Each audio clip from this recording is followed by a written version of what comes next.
بس الفيديو للاخر وخدي طريقتي بقى في المسقعه.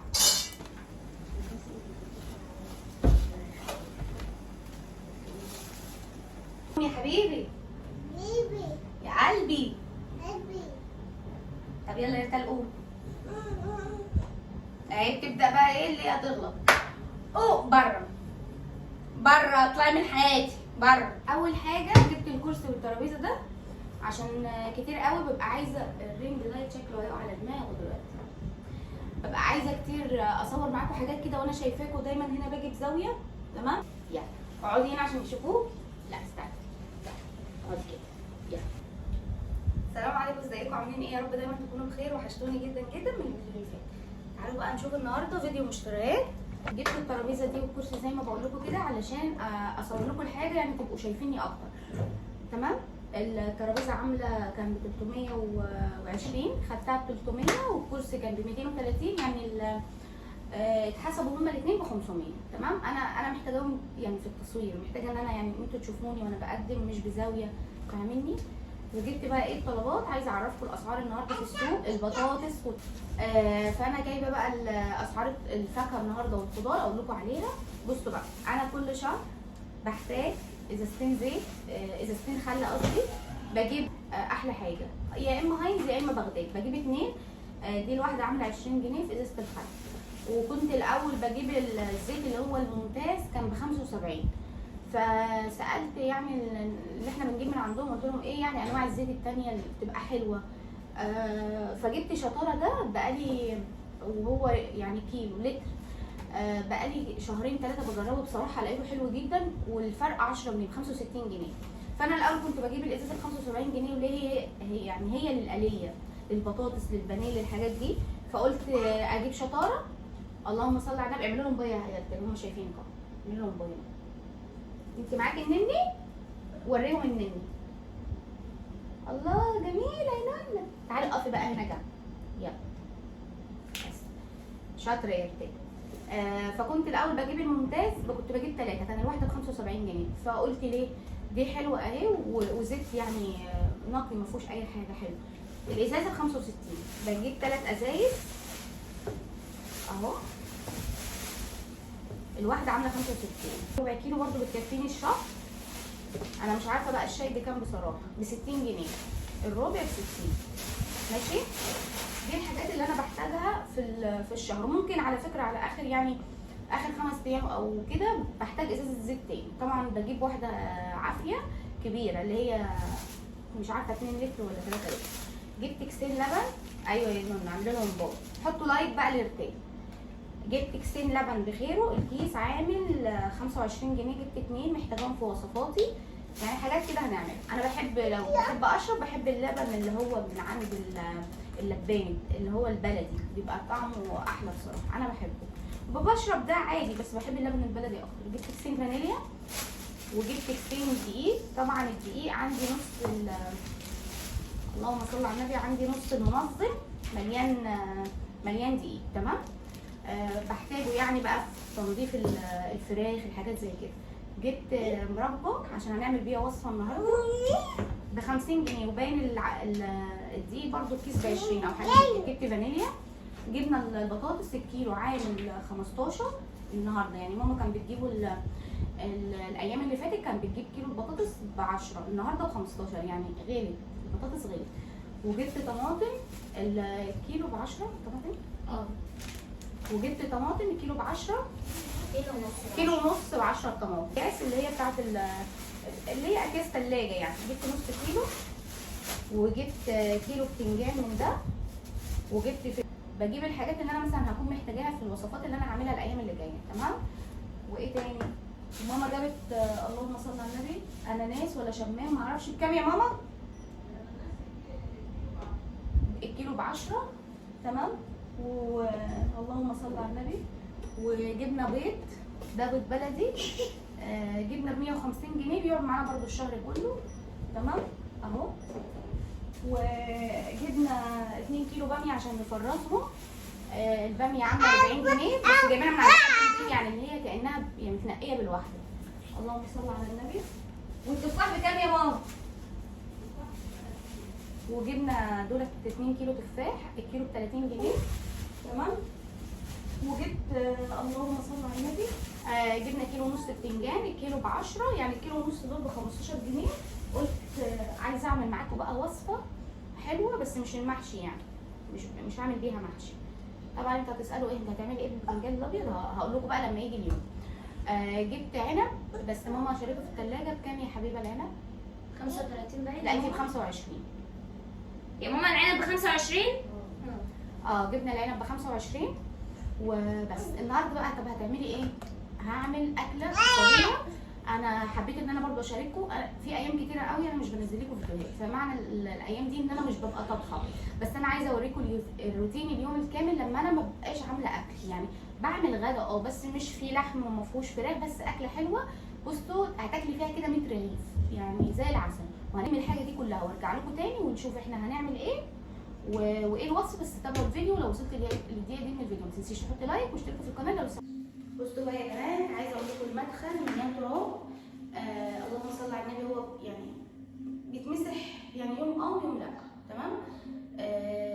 فقلت اعمله برضه معاكم كده. فبنشر هنا في المدخل. تمام. البس ليزر عشان انتوا عارفين مفيش مكان جوه. ده فرش الركنه عايز يتغسل.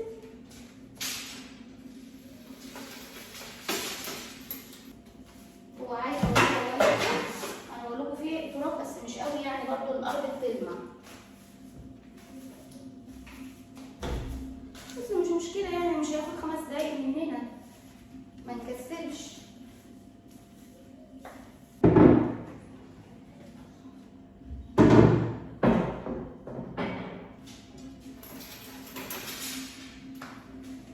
نرجع المنشر مكان ما غسلنا. طبعا هنجمع دلوقتي كله بالجزمه والشبشوبه على طول.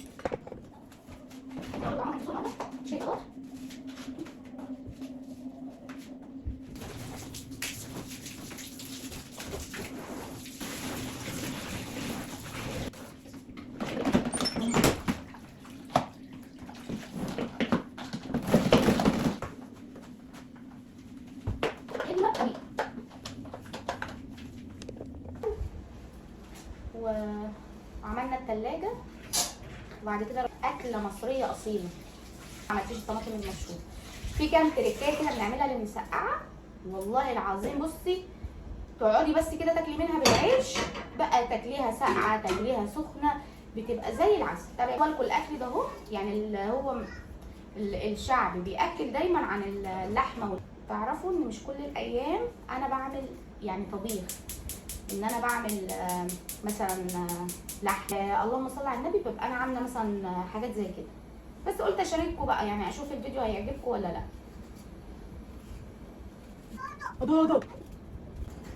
خطوتين للبطاطس والبتنجان هقول لكم عليها دلوقتي.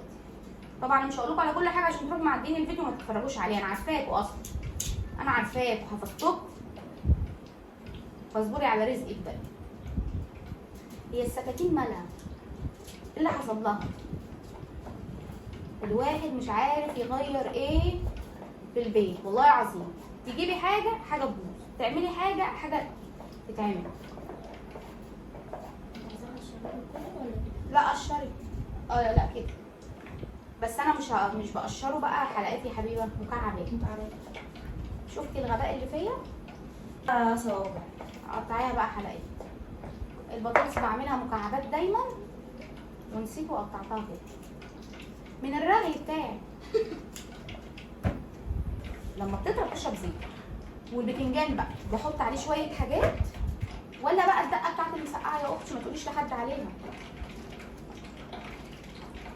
حط على طول. طبعا انا حطيت الخل عشان ما تشربش زيت.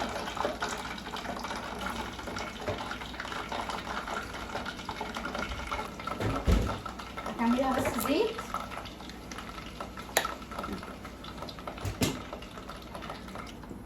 نغطي بس الزيت كتير لان البطاطس هيكون فيها زيت والبتنجان يعني شويه صغيرين كده زي معلقه كبيره. طبعا حبيبه هي واقفه جنبي بتقلي البتنجان. التوم.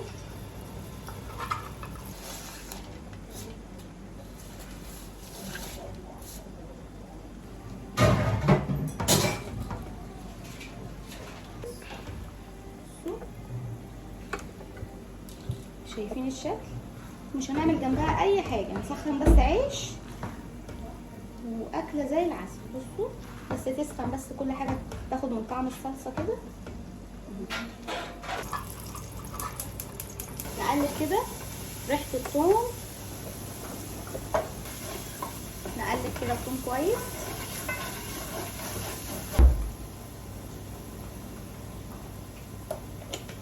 وعلى طول شويه خل.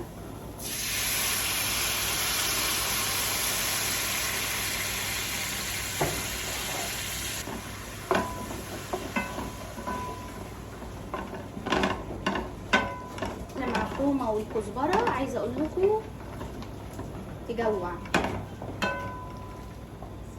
طماطم مبشوره، طماطميتين، ننزل بكيس صلصه،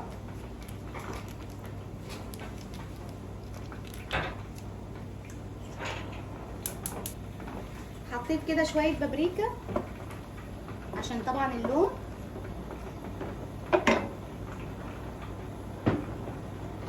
نحط فلفل اسود،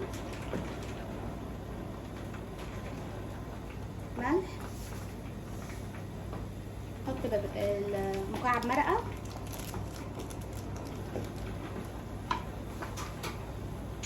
رشه سكر، هنحط شويه كمون بس مش دلوقتي. ادي الصلصه يا حلوه اللي عندي.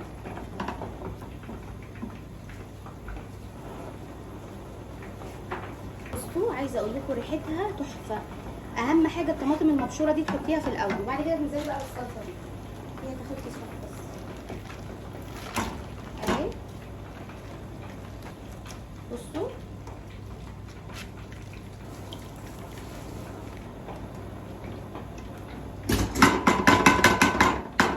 كده قلت كل البتنجان اهو، بس ما فاضلش الا الفلفل.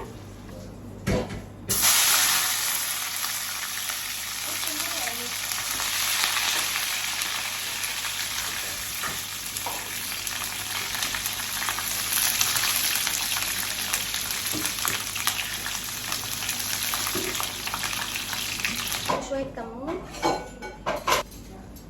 بس مسقعه. ادي البتنجان والفلفل يا بنات ننزل بيه.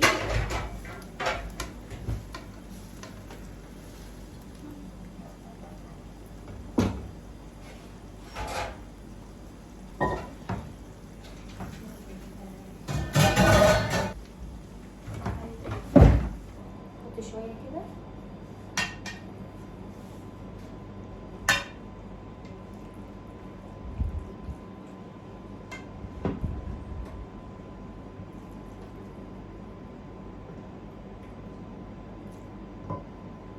طبعا اهم حاجه الفلفل.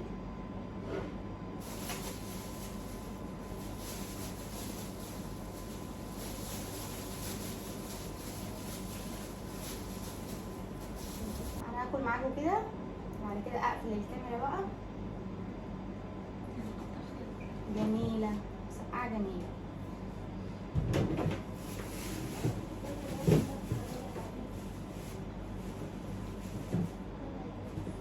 المسقعه اللي بالخل والثوم دي احلى من العاديه بكتير بكتير.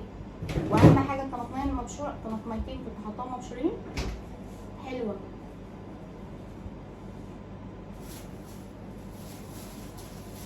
تطشيها على طول بالخل اول ما الطومه تدبل.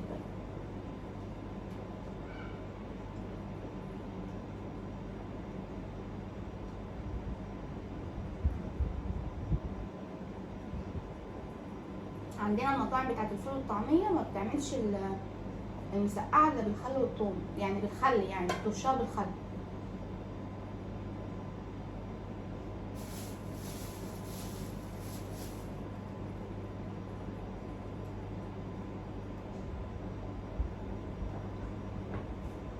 بس يا بنات ده كان فيديو النهارده، اتمنى ان هو يكون عجبكم، واشوفكم في فيديو جديد، ومع السلامه.